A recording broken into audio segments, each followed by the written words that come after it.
Thank you very much. As I went to bed last night, like many of you, I was reading the texts with unfolding horror.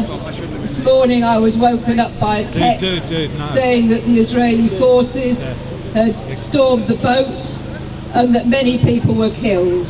And of course, like many people here, we're waiting to know not only the fate of all those civilians, all those activists that have gone there in peace and humanity, but waiting to know the fate of our close friends. In my case, the case of CND, we're remembering and thinking today, praying today for Sarah and Kevin and Ismail Patel, but our hearts are with the families of all those people who will be racked with anxiety today, not knowing the outcome.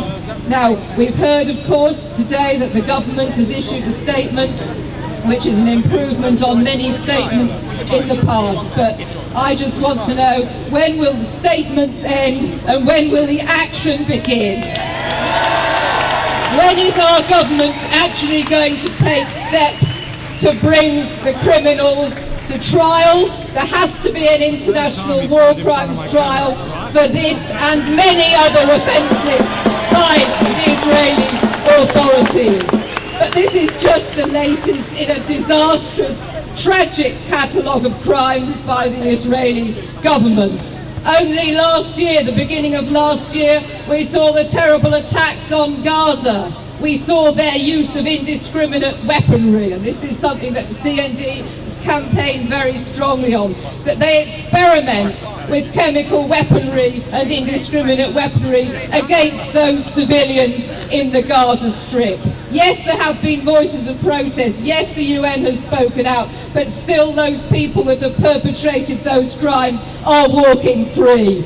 And still the Israeli state possesses nuclear weapons, perhaps hundreds of nuclear weapons capable of destroying the lives of millions of people. Again, fine words are said now against those weapons, but what is the international community doing to bring an end to those weapons of mass destruction?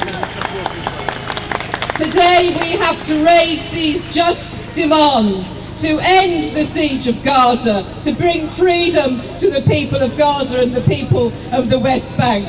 Above all, we have to have sanctions, impose sanctions on Israel, particularly anything to do with military materials. We have to end their capacity to destroy human life.